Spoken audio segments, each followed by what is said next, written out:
여러분 하루에 몇 번 구매 욕구에 시달리십니까? 정말 많은 광고가 저희를 둘러싸고 있습니다. 예전에는 TV 프로그램과 TV 프로그램 사이에만 보았던 광고가 이제는 저희 손 스마트폰에 들어왔습니다. 그래서 카카오톡이든 무슨 페이스북이든 인스타그램이든 네이버든 어떤 페이지를 봐도 수도 없이 많은 광고들이 그 주변에 장식되어집니다. 아무 생각이 없다가도 어떤 광고를 보면 왠지 그게 너무 필요할 것 같은 그런 생각에 막 휩싸여서 며칠을 막 고민하게 되는. 그래서 그렇게 한번 제가 검색하고 또 클릭해 보았던 광고들은요, 빅데이터를 통해서 또 계속해서 제가 보는 페이지를 찾아옵니다. 기억에 나는 건 그런 거예요. 부천에 사는 40대 남성분 임플란트 얼마 이런 거예요. 어떻게 알았지? 내 나이가 이렇게 된 걸? 이런 생각이 들면서 그런 것들에 현혹되게 됩니다. 정말 소비주의가 극대화된 시대를 저희는 살고 있습니다. 어떤 누군가가 무엇인가를 하려고 할 때 우리는 그런 이야기를 합니다. 카페를 하려고 했는데 카페가 너무 많고, 또 장사를 하려고 했더니 가게가 너무 많더라. 교회도 많고 편의점도 많고 치킨집도 많고 모든 게 너무나 많아서 뭘 해야 될지 모른다고요. 예전에는 그 전문가들이 나와서 그런 얘기를 했습니다.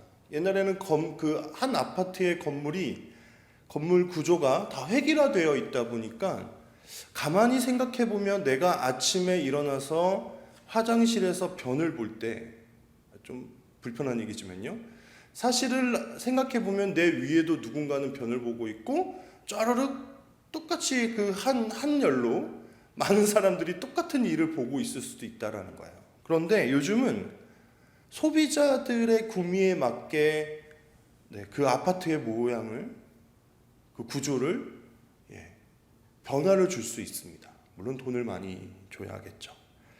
소비자들을 생각한다, 소비자 중심으로 우리는 생각한다라고 이야기하면서 기업들은 엄청난 이익을 챙기고 있습니다. 카카오톡으로 시작했던 한 메신저, SNS로 시작했던 카카오라는 그룹은요, 150개의 계열사로 성장하는 대기업이 되었죠. 얼마 전에는 택시를 잡으려고 했더니, 아주 오래간만에 택시를 잡으려고 했더니 제가 그 앱이 깔려있지 않았거든요. 그래서 택시 잡는데 굉장히 애를 먹었습니다. 제 앞에 하나도 빈 차가 지나가지 않는 겁니다. 아주 오래해서야, 버스도 심지어 몇 대를 보내고 나서야 저는 택시를 잡을 수 있었습니다. 최근에는 이 회사가 퀵 서비스에까지 들어간다, 이런 이야기를 들었습니다. 저랑 친한 목사님 중에 한 분이 교회 개척을 했어요. 그리고 그분은 퀵 서비스를 이렇게 이중직으로 하고 있는 분인데, 제가 그 친구한테 전화를 했습니다. 야, 카카오가 이런 것도 한데 힘들겠다, 그런 얘기를 나누면서 제가 그런 농담 삼아 그런 이야기를 했습니다. 와, 이러다가 카카오가 카카오 처치도 하고 카카오 종교도 하고 카카오 오늘의 말씀 이런 것도 하겠어. 그러니까 어떤 자기에게 맞는 교회, 자기에게 맞는 목사, 이런 것들을 매칭해주는 서비스를 어떤 누군가는 할지도 모릅니다. 그리고 사람들은 그런 게 있어? 나에게 맞는 목사님은 어디 계실까? 나에게 맞는 교회는 어디에 있을까? 하면서 그런 서비스를 이용할 수도 있다라는 거예요. 안 일어나야죠. 슬픈 일이죠. 교회를 어떤 물건 고르듯이 고르는 것이 너무나 슬픈 이야기입니다. 하지만 오늘날의 기독교의 모습을 보면 사실 다르지 않습니다. 예전에 정성규 목사님께서도 얘기하셨듯이 설교 중에 교회를 고르는 기준 중에 하나가 세 가지가 목사의 설교와 건물과 그리고 그가 속한 교단이다라고 했대요. 근데 여기 하나를 덧붙이면 사람들은 그 교회가 어떤 프로그램을 하는지를 봅니다. 그 교회에 여러 가지 어떤 문화센터나 이런 것들이 있잖아요. 그럼 그 교회는 다니기 좋은 교회라고 이야기합니다. 좋은 강사들이 자주 오고 찬양팀이 좋고, 심지어는 어떤 교회는 교회 지하에 체육관이 있어요. 그 교인님은 누구라도 날마다 그 체육관을 이용해도 됩니다. 목사님도, 그 교회 목사님도 제자 양육이 끝나고 밤 1시, 2시에 그 제자 양육하는 사람들이랑 내려가서 농구하고 집에 가고 그랬다고 그러더라고요. 너무 재밌습니다. 교회에 가면 다 즐길 수 있습니다. 교회 ATM 기계, 서점, 카페 이런 것들 필요하다고 얘기합니다. 왜? 사람들이 그런 교회를 좋아하기 때문입니다. 최근에 어떤 교회는 21일 정도의 기도회를 하면서 매일 다른 찬양팀, 매일 다른 강사 불러와서 많은 사람들이 그 집회에 오게끔 했습니다. 심지어는 그 교회를 다니지 않는 사람들도 유튜브로, 또 그리고 현장 참여로 많은 사람들이 옵니다. 은혜의 자리인 듯 보입니다. 제가 좀 둥글둥글하게 생겼지만 생각보다 생각이 삐딱하고 날카로운가? 이런 생각도 스스로 해봅니다. 근데 그런 것들을 바라볼 때 정말 저것이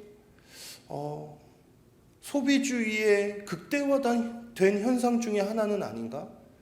대형 교회니까, 돈이 많으니까 그 일들을 능히 해낼 수 있는 것은 아닌가? 그래서 많은 교회와 많은 성도들이 그 집회, 그 21일간의 집회에 의존하게 하고 참여하게 하고 그거를 찬양하고 칭찬하게 만들고 있는 것은 아닌가 하는 생각을 저는 지울 수가 없습니다.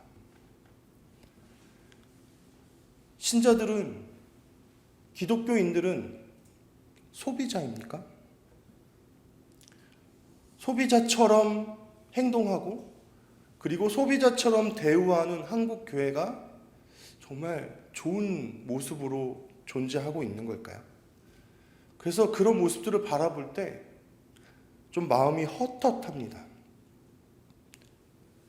교회라는 울타리 안에서 신앙을 즐기기만 하는 우리들의 모습을 보며 세상 가운데 참된 위로가 필요하고 참된 복이 필요한데 그들을 위해서는 아무 일도 하지 않으면서 그냥 살아가고 있는 그 한국 교회가 정말 바른 길을 가고 있나 하는 생각을 저는 수년간 마음속에서 지울 수 없었습니다.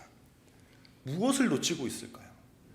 교회가 무엇인가를 놓치고 있다라는 생각을 할 때 우리는 우리의 머리 대신, 그리고 교회의 대장 대신 우리 예수님께서 무엇이라고 말씀하셨는지 봐야 됩니다.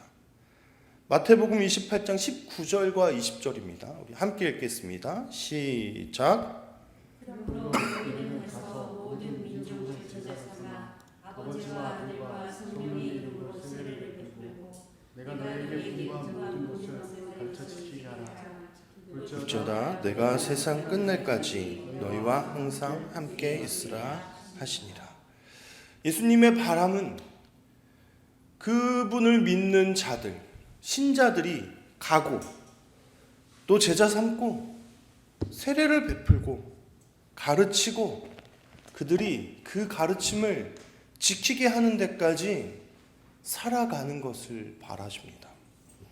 그리고 그 일을 묵묵히 해내려고 하는 그들과 함께 세상 끝날까지 너희와 함께 있겠다고 약속해 주셨습니다. 가지 않습니다. 제자 삼지 않죠. 세례를 베풀게 하는 데까지 이르지도 못합니다. 가르치고 지키게 하는 거 전혀 관심이 없습니다. 왜냐? 우리 스스로도 가르침 받지 못하고 무엇인가를 지켜 행하지 못하는 상태에 있으니까요.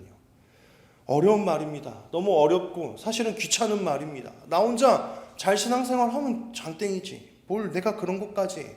그런 생각 끝에 많은 사람들이 이 구절은 모든 신자들에게 통하는 말이 아니라 일부 사명자들, 선교사를 지망하고 목회자가 되기로 한 사람들에게만 속한 일이라고 생각합니다. 하지만 오늘 저희가 읽었던 본문의 4절을 보면 그 말이 그 사람들에게만 해당된 것이 아님을 잘 알 수 있습니다. 4절에 이렇게 기록되어 있죠. 그 흩어진 사람들이 두루 다니며 복음의 말씀을 전했어요. 바울이라고도 하고 사울이라고 불리기도 하는 이 두 나라의 이름을 동시에 가진 이 청년이요, 심하게 유대교를 믿는 것으로 인해서 예루살렘 교회를 굉장히 심하게 박해하게 됩니다. 그래서 그 환란으로 인해서 예루살렘 안에 있는 많은 성도들이 그 각지로 흩어졌다라고 이야기합니다. 못해도 10,000명에서 20,000명 정도의 신자들이 존재하지 않았을까요? 오순절 강림 사건에만 신자가 된 사람들이 3,000명이 넘는다고 합니다. 물론 그들은 많은 숫자가 디아스포라 유대인들이니까 각자의 고향으로 돌아갔겠죠. 하지만 그 이후에 베드로가 공의회에서 설교했을 때, 그때에도 5,000명이, 그리고 제사장의 허다한 무리까지 예수님의 도를 쫓아갔다라고 이야기합니다. 이 사건은, 이 일들은 아마 굉장히 많은 사람들이 그 당시에 그리스도인들이 되어서 예루살렘 교회 안을 채우고 있었을 거다라고 생각할 수 있게 합니다. 그런데 그들이 흩어졌습니다.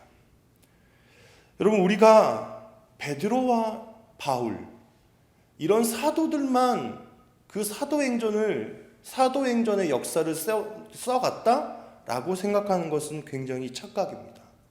저희가 잘 알고 있는 로마 교회는요, 바울의 전도로, 바울의 복음 전파로 세워진 교회가 아닙니다. 이미 오순절에 고향 땅을 밟았던 디아스포라 유대인 중에 일부가 그때 그 강림 사건 때 그 각기 방언으로 하는 예수 그리스도의 도를 듣고 다시 자신들이 살고 있는 터전 로마로 건너가서 이미 교회를 세웠습니다. 골로새 교회는 바울이 3차 전도 여행 때 에베소라는 곳에서 사역하고 있었는데, 옆 동네인 골로새에서 넘어왔던 에바브라가 바울의 복음을 듣고 자신의 동네에 가서 세운 교회입니다. 바울을 통해서만 교회가 세워지지 않았습니다. 사도들을 통해서만 교회가 일어난 것이 아닙니다. 우리가 잘은 모르고 잘은 다 조사할 수 없지만 수없이 많은 사람들의 전파와 그들의 연합과 그들의 애씀으로 아마 그 당시에는 정말 많은 비사도 교회들이 많았을 거다라고 생각합니다. 초대교회는 전파하고요, 제자 삼는 교회였습니다. 하나님의 말씀으로 세상을 위로하는 교회였습니다. 교회는 모이기를 힘써야 됩니다. 교회 신자들이 오게 하려고 목사님들이 이 말씀을 굉장히 좋아합니다. 여러분, 모이기를 힘쓰십시오. 이 말을 너무 많이 합니다. 하지만 여러분, 흩어져서 잘 살아가십시오라 그런 말을 저는 기성교회에서 들어본 적이 별로 없습니다. 교회에서 어떤 모습으로 사는지 별로 바깥 세상에서 어떤 모습으로 살아가는지 그렇게 크게 관심이 없습니다. 어떻게 하면 교회에 많이 오고 교회에서 많이 헌금할까, 이런 생각만 하는 것 같습니다. 제가 이전 교회에서 목사로서의 큰 인생의 전환점이 찾아온 적이 있습니다. 그 교회는 시장 한복판에 교회가 있었습니다.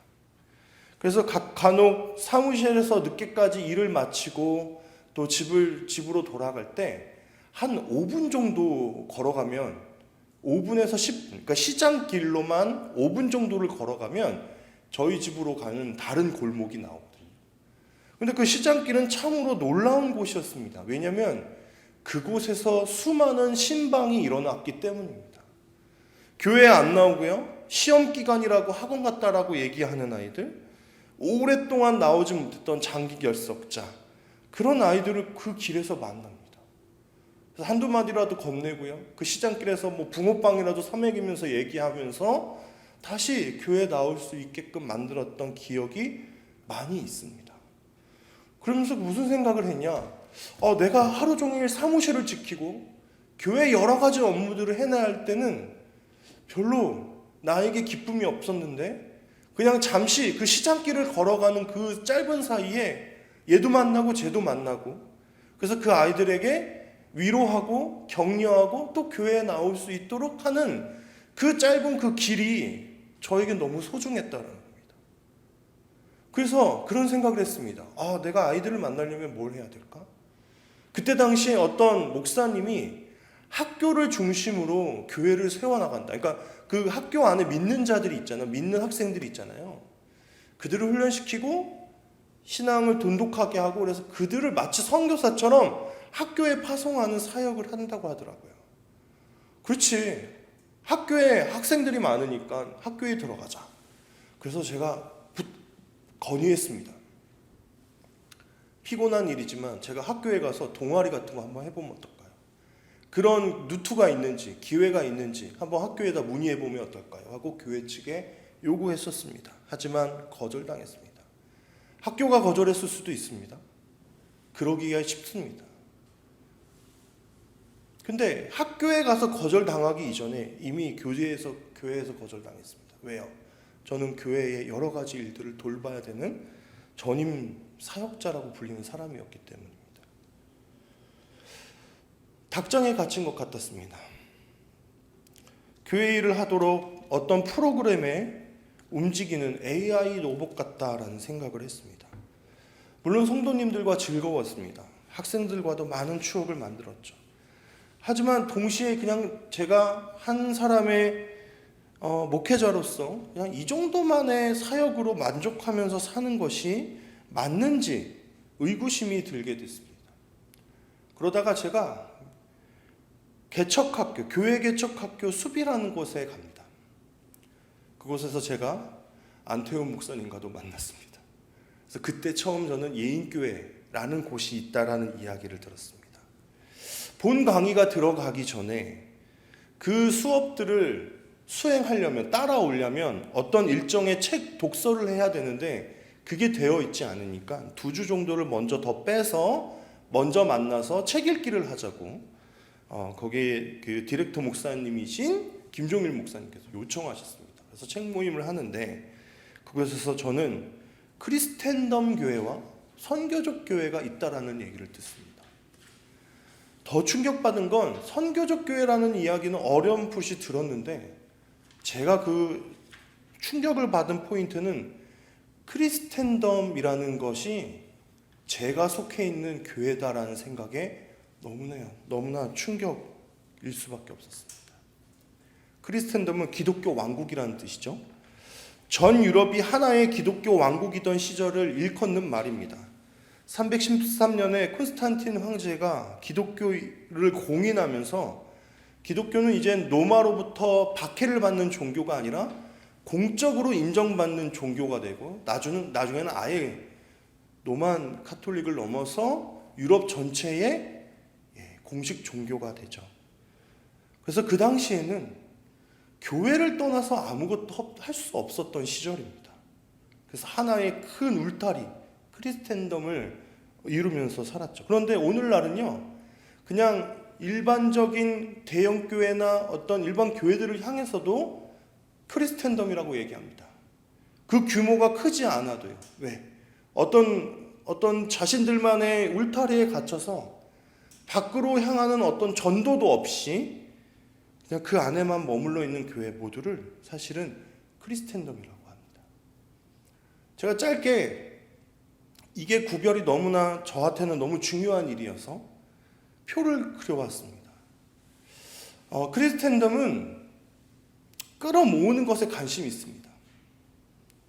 선교적 교회는요, 반대로요, 어떻게 하면 나아갈까? 어떻게 하면 세상을 향할까에 더 관심이 있습니다. 울타리를 하고 있다 보니 아무래도 크리스텐덤은 굉장히 이원론적인 사고를 갖고 있습니다. 교회 안에는 성스럽고 마치 세상은 속된 것처럼 여깁니다. 하지만 선교적 교회는요, 성육신적인 사고를 가지고 세상으로 나아가려고 합니다. 그들과 같아지려고 합니다.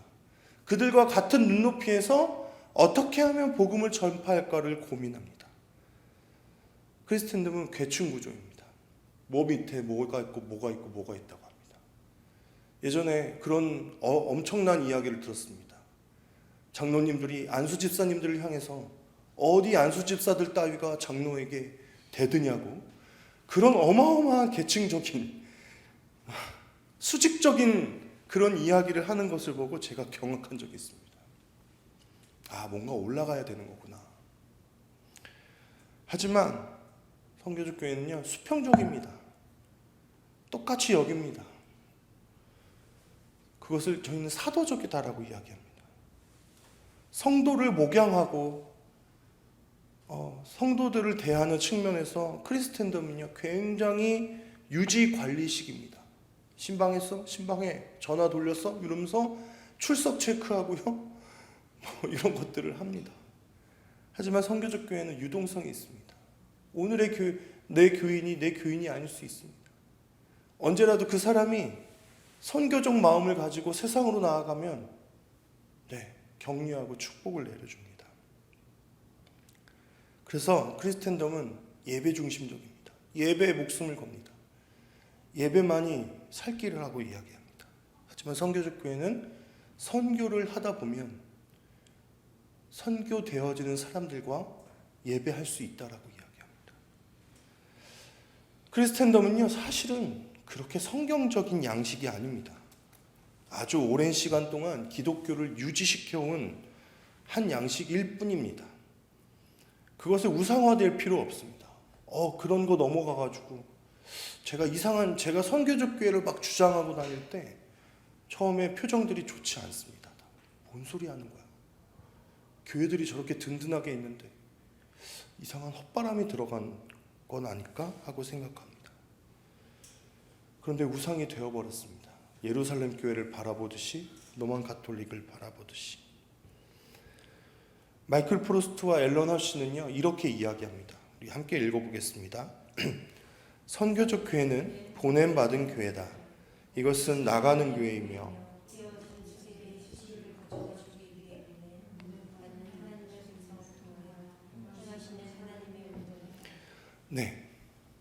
저도 이렇게 생각하고 있습니다. 선교적 교회는 하나님의 사랑과 예수님의 명령을 가지고 세상으로 나아가는 세상 속에 존재하겠다고 이야기하는 교회입니다. 성육신적인 교회라고 이야기하기도 합니다. 예수님께서 우리의 구원을 위해서 이 땅에 육신을 입고 오신 것처럼 예수님을 따르는 우리도 세상의 옷을 입고 세상으로 나아가서 하나님의 나라의 가치를 전하겠다고 이야기하는 그런 교회입니다. 제가 중고등부 아이들을 위해 이야기에 대해서 이야기할 때도 계속 그런 이야기를 했습니다. 청소년 아이들과 같아지지 않으면 그들에게 사역하기가 어렵다고요. 그래서 더 바보 같은 행동을 하고요. 그래서 막 아이들로 깔깔거리게 만들어야 그나마 한마디가 그 아이들에게 들려집니다. 선교적 교회는요, 또 사도적이고 보냄받은 교회입니다. 우리는 먼저 부르심을 받았고 세상을 향해서 보냄받은 그런 존재입니다. 선교적 교회에 대해서 사실 이렇게 짧게 얘기하는 게 제가 너무 마음이 급합니다. 하지만 이야기를 안 할 수가 없습니다. 한 사람 한 사람을 건져내기 위해서 구령의 열정을 가지고 있는 그런 선교적 교회가 제 삶을 완전히 뒤바꿔 놓은 교회의 형태가 되었습니다. 실패할지도 모릅니다. 오래 힘들지도 모릅니다.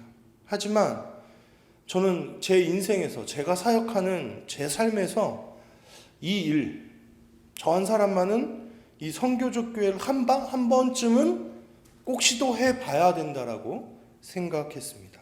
그래서 저는요, 비로소 그 일을 시작해 보려고 합니다. 오늘 12월 마지막 주를 마지막으로요, 저는 예인교회에서 사임합니다. 그리고 교회를 시작하려고 합니다. 그래서 제가 지금 이렇게 열을 내면서 이야기하고 있는 겁니다. 저는 예인교회에 처음 올 때부터 선교적 교회를 하고 싶습니다라고 이야기했습니다. 근데 진짜 길을 몰랐고요. 그런 게 가능한지 정말 막막했습니다. 하지만 예인교회 안에서 좋은 모습들을 많이 발견했습니다. 그래서 날마다 목사님이 하는 설교와 또 성도님들이 보여주는 모습을 통해서 코로나라는 기간 3년을 제가 좀 안타깝게 보낸 감이 없지 않지만 정말 많이 힘을 얻고 용기를 얻었습니다. 저희 교회 이름은 함께 걷는 교회입니다. 뭔가 교회 이름을 뭔가 행동성이 있는, 움직임이 있는 그런 이름으로 짓고 싶었습니다. 그래서 오히려 아예 교회를 앞으로 빼고요, 함께 걷다라는 동사를 뒤로 빼어서 우리 교회 이름을, 로고를 만들면 어떨까라고 생각합니다. 이상한가요? 그냥 부르시고 싶은 분들은 그냥 편하게 함께 걷는 교회라고 부르시면 됩니다. 저희는 3가지의 슬로건을 가질 겁니다. 하나님과 함께 걷기, 교회와 함께 걷기, 세상과 함께 걷기입니다. 선교적 교회는요, 하나님의 선교, 미시오데이라는 것에 대해서 이야기합니다. 민감하게 반응합니다. 되게 선교사에서 굉장히 중요한 단어입니다. 선교는 인간이 하는 것처럼, 목회는, 사역은 인간이 하는 것처럼 보이지만 하나님께서 걸어가시는 그 발걸음에 맞춰서 움직일 때 일들이, 역사가 일어나는 거죠. 그래서 하나님께서 하시는 그 선교가 무엇일지를 고민하고 민감하자라는 겁니다. 하나님의 말씀을 따라가고 연구하고 묵상하는 일에 뒤처지지 않겠습니다. 선교교회가 행동을 위주로 하다 보니까 도대체 말씀 양육은 언제, 이런 오해들을 받습니다. 그래서 보완한 겁니다. 교회와 함께 걷겠습니다. 여러분, 이 한국 땅에 많은 교회들이 있죠. 메가처치들이 있습니다.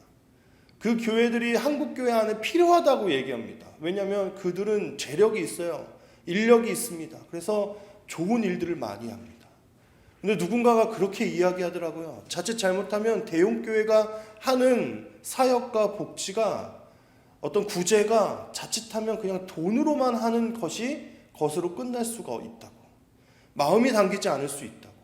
오히려 그것으로 인해서 위축되는 누군가가 생길 수도 있다고. 그래서 오히려 저는요, 작은 교회들이 연합해서 무엇인가를 해나가는 것이 더 저는 소중하다고 생각했습니다. 그래서 교회 연합적으로 좀 어떤 일들을 도모할 수 있는지 저는 고민하고 싶습니다. 함께 할 수 있는 교회들을 만났으면 좋겠습니다. 세상과 함께 걸을 겁니다. 세상과 우정을 쌓는 방식으로 복음을 전파합니다. 여러분, 청소년과 청년들의 문제를 사실 깊이 들여다보기가 어렵습니다. 왜냐하면 우리는 그 시간들을 지나왔기 때문입니다. 그래서 성육신적인 자세로 그들에게 나아가서 물론 어떤 대상들을 만날지는 모르지만 특별히 청소년들과 청년들에게 다가가는 그런 사역, 그들과 우정을 쌓는 그런 교회가 됐으면 좋겠습니다. 기대를 설정해 보았습니다. 저는 랜선으로요 10주 동안 기도회를 진행하고 있습니다. 7주가 됐습니다. 지인들에게 문자를 돌리고 제가 집에서 그냥 하는 인터넷 방송을 같이 봐달라고 이야기했습니다. 이거는 기도 후원자들을 모집하기 위함이었습니다. 그들이 저와 함께 선교적 교회를 할 사람들은 아닙니다. 그냥 지인들입니다. 다 각자의 교회가 있습니다. 근데 그러면서 그들도 선교적 교회에 대해서 알고 선교적인 삶에 대해서 살아가기를 간절히 바랬습니다. 역곡역에 자리를 잡을까 합니다. 제가 지금 현재 다니고 있는 직장이 그 근처입니다. 자주 왔다 갔다 해야 되니 멀면 안 될 것 같아서. 그리고 그 부근에는 3개 정도의 대학이 있습니다. 안 될 수 있지만 기대 설정입니다. 그 안에 있는 청년들과 그 기독교 동아리들과 어떤 일들을 혹시 도모할 수 있지 않을까 하여 역곡역이 좋다라고 생각했습니다. 저희는 한 공간을 얻을 겁니다. 그 공간의 이름을 공간 함께라고 짓고요. 그 지역에 있는 사람들에게 스페이스 클라우드와 같은 플랫폼을 통해서요 좀 홍보할 겁니다. 이용해도 좋다. 모임 장소로 와서 공부해도 좋고 쉬었다가도 좋다. 뭐 이런 식으로 하면서 교회가 아주 작은 공간일 수 있지만 어떤 일정 시간 지역을 위해서 사용되어지면 좋겠다라고 생각하고 있습니다. 청소년과 청년들을 향해서 선교하는 교회가 되려고 합니다. 그리고 저와 함께 교회를 할 수 있는 분들이 있다면 그들은 저의 성도라고, 너희 교회 성도 몇 명이야, 이렇게 일컬어지지 않았으면 좋겠고요. 그분들은 저와 동역자가 되실 겁니다. 그리고 그들은 일상 선교사로서 각자의 삶에서 열심히 복음을 전파하고 또 신자로서 살아내시도록 격려하고 돕는 일을 저는 하려고 합니다. 이 이야기를 많이 해야 되는데 저희 교회, 제가 시작할 교회에 대해서요. 이게 끝입니다. 왠지 아십니까? 선교적 교회는 제 인간의 계획으로 많은 것들을 설정한다고 해서 가능하지 않기 때문입니다. 4년 동안, 그리고 집중적으로 1년 동안 고민한 내용이 사실 요 정도입니다. 요 정도로 시작을 해보자. 어떤 사람을 만날지 모르고 어떻게 사역을 만들어 갈지 아직 모릅니다. 왜냐하면 아무것도 시작하지 않았으니까요. 한 걸음도 떼지 않았으니까요. 하지만 걸어가려고 합니다. 한국 교회 안에 참 교회가 많습니다. 많은 교회가 있어서 이렇게 교회가 많은데 누군가가 저에게 묻습니다. 이렇게 교회가 많은데 꼭 교회를 시작해야 되냐고. 그러니까 그들의 용어로 교회를 개척해야겠냐고. 케냐라는 나라는 기독교 인구가 45%입니다. 카톨릭까지 합치면 약 80% 정도가 됩니다. 그런데 케냐에 선교사로 가는 사람들이 있습니다. 왜냐하면 케냐라는 나라 안에는 청부살인을 하면서 교회에 와서 기도하는 사람들이 있기 때문입니다. 간혹 누군가가 미국이라는 나라로 선교사 간다고 합니다. 그러면 약간 비아냥거리는 사람들이 있어요. 무슨 선교야? 그냥 미국에서 살고 싶으니까 가는 거지. 그런데 여러분, 미국 안에는 선교가 필요하지 않을까요? 하루가 멀다 하고 총기 난사 사건이 일어나고 인종차별이 여전히 존재하고 그렇지 않습니까? 그 나라에 여전히 선교가 필요합니다. 한국 안에는요, 선교가 필요하지 않을까요? 저는 선교가 필요하다고 생각합니다. 기독교 인구가 15% 미만으로 떨어졌습니다. 그런데 그 통계는요, 그 안에 이단들, 기독교의 모습을 하고 있는 종교들을 다 포함한 수치입니다. 이렇게 많아 보이는 듯도 보이지만 사실 진짜 기독교, 개신교 인구가 10% 미만일 가능성이 큽니다. 제가 설교 중에 여러 번 이야기한 것 중에 하나, 청소년들의 복음화율이 3% 미만입니다. 그래서 얘네는 미전도 종족이랑 똑같다고요. 청년들을 향해서, 그리고 청소년들을 향해서 그들에게 나아갈 선교사가 정말 많이 필요합니다. 얘네들 많이 외롭고 힘들고 지쳐 있습니다. 취업 안 되고요. 맨날 공부 때문에 힘들다고 이야기하고요. 교회 안에서만 그저 그 자신들의 구원과 삶의 안위만을 위해서 살아가는 사람들이 더 나은 신앙인이다라고 이야기할 수 없습니다. 그런 분들보다 제가 더 나아서 더 좋은 가치를 가져서 이렇게 막 열심히 떠들고 있는 건 아닙니다. 사실 저도 되게 두렵습니다. 길을 잃을지도 모른다라고 생각합니다. 그런데 그래도 해야겠다고 생각합니다. 제 마음속에 어떤 일련의 과정과 그리고 제 삶 속에 주신 어떤 순간들이 저로 하여금 선교적 교회를 시작하게 했습니다. 저는 흩어져야 한다고 생각합니다. 작은 단위로 교회들이 계속해서 쪼개져야 된다고 생각합니다. 모두가 흩어져서 그들의 공간과 그들의 삶에서 저는 선교적인 사명을 감당해내는 신자들로 거듭나야 한다고 생각합니다. 사도행전 1장 8절은 예수님의 명령이 있었습니다. 함께 읽겠습니다. 오직 성령이 너희에게 임하시면 너희가 권능을 받고 예루살렘과 온 유대와 사마리아와 땅끝까지 이르러 내 증인이 되리라 하시니라. 이런 명령이 있었음에도 불구하고 사도행전 7장까지를 보면 예루살렘 안에서 복음이 머물러 있습니다.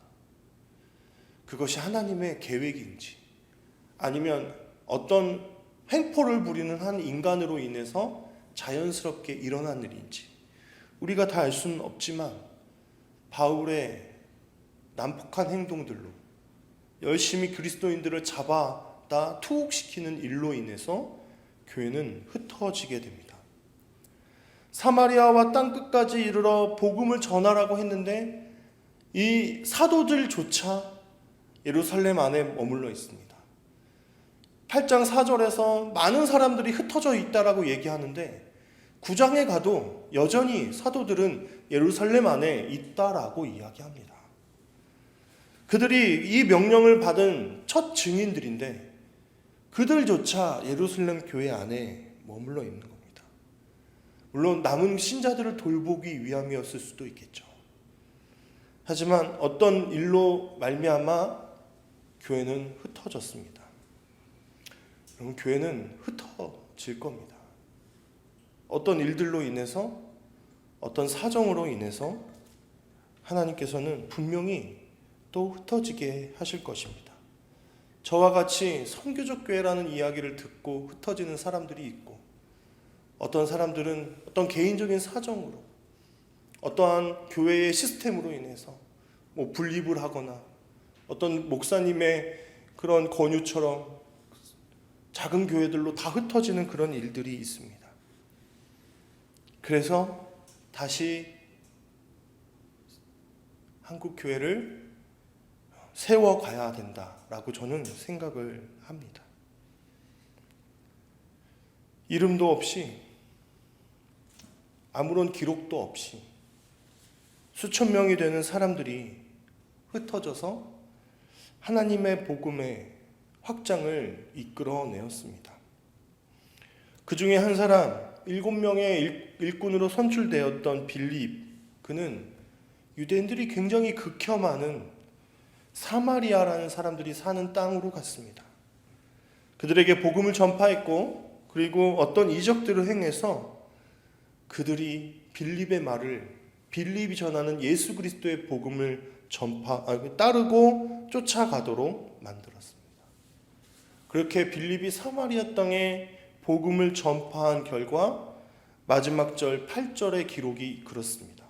그 성에 큰 기쁨이 있더라. 여러분, 어떨 때 신앙생활의 기쁨을 얻으십니까? 오늘 내가 들었던 말씀이 좋았을 때, 아니면 간혹 유튜브를 보다가 정말 내 사정과 내가 지금 처한 현실과 딱 맞는 찬양 가사를 들었을 때, 그럴 때 기분이 좋으십니까? 그런데 되게 많은 부분들이 신앙하는데 기쁨이 없는 신자들도 너무나 많습니다. 왜 그럴까요? 우물 안에 우리가 갇혀 있기 때문입니다. 물론 나간다고, 흩어진다고 기쁨만 있겠냐마는. 하지만 아주 오랜 시간 누군가를 위해서 사역하고 애쓰고 노력한 후에 두렵고 떨림으로 타지로 이동해야 했고, 어떤 사람의 횡포를 피해서 살려고 도망쳤던 그 생사의 기로에서 자신들도 먹고 살기 힘들고 타지에서 자리 잡기 힘들었을 그 많은 성도들이 예수 그리스도를 믿는 그 기쁨이 너무 커서 그 도착한 곳의 사람들에게 복음을 전파했을 그때에 그 성 안에 큰 기쁨이 있었다라고 성경이 증거합니다. 나만을 위해서 살아가고 나만을 위해서 신앙을 영위할 때 우리가 어쩌면 수도 없이 많은 기쁨을 놓치고 있을지도 모릅니다. 그런데 우리의 복음을 흩어뜨려, 우리의 발걸음을 흩어서요, 누군가를 만나고 누군가에게 예수 그리스도의 이름을 전파할 때 그 안에, 그 관계 안에서 큰 기쁨이 샘솟기 시작할 겁니다. 저는 저만이 아니라 많은 사람들이 선교적인 삶, 그게 복음을 가지고 세상으로 흩어지는 그러한 삶을 회복했으면 좋겠습니다. 그리고 시작하는 함께 걷는 교회를 위해서 잊지 말고 함께 기도해 주십시오. 주저앉지 않고 계속 세상을 향해서 향하는 발걸음을 이어가도록, 그리고 많은 사람들을 만나고 그 관계 안에서, 그 우정 안에서 예수 그리스도를 자연스럽게 전하는 일들이 일어날 수 있도록 여러분 잊지 말고 기도해 주시기 바랍니다. 함께 기도하겠습니다. 하나님께서는 우리에게 땅끝까지 이르러 증인이 되라고 하셨습니다.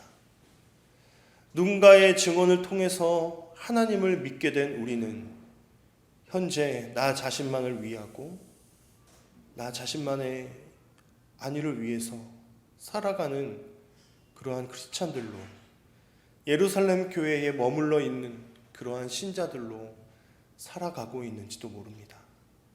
한국 교회 안에 그러한 소비주의적인 신앙관이 너무나 즐비하고, 또 그러한 구미를 맞추기 위해서 수도 없이 많은 프로그램과 행사와 예배들을 돌리고 있는 이 한국 교회의 현실을 바라보면서 가슴이 아프지 않을 수 없습니다.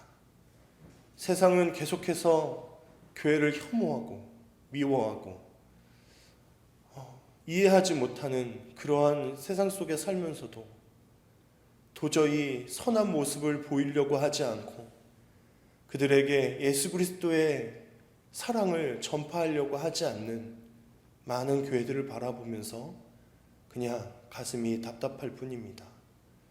그들에게 있는 신자들만 잘 유지하고 지키자라고 생각하고 있는지도 모릅니다.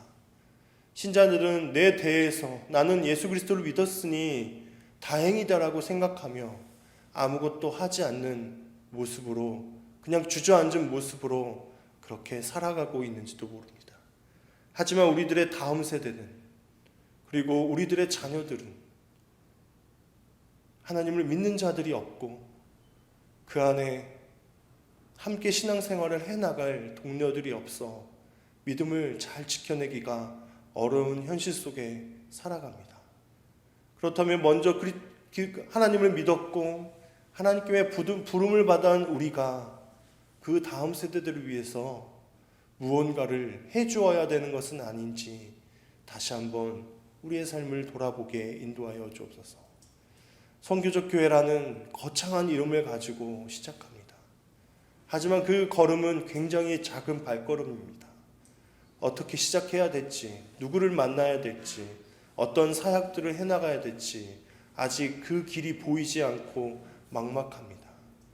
하지만 하나님께서 사람 앞에 앞서 그 길을 가시고 우리와 동행하시며 역사를 이루어 가시는 분이시기에 하나님께 의지하고 하나님께 발맞추어 가는 함께 걷는 교회 될 수 있도록 인도하여 주옵소서. 또한 이 이야기를 들은 그 누구라도 그 각자의 삶에서 하나님의 복음을 들고 그 세상 가운데로 흩어지는 선교적 사명들을 감당하게 인도하여 주시고, 그래서 선교적 교회를 아는 그 사람들로 인해서 우리가 살아가는 이 세상이 하나님께서 비추시는 빛으로 새롭게 되어지기를 간절히 소망합니다. 서로 형제가 되게 하시고 같은 마음을 품고 이 지역사회를 위해서 정말 굳건히 신앙 지키고 복음 전파하는 예인교회와 또 함께 걷는 교회가 될 수 있도록 인도하여 주옵소서. 이 모든 것 예수님의 이름으로 기도합니다. 아멘.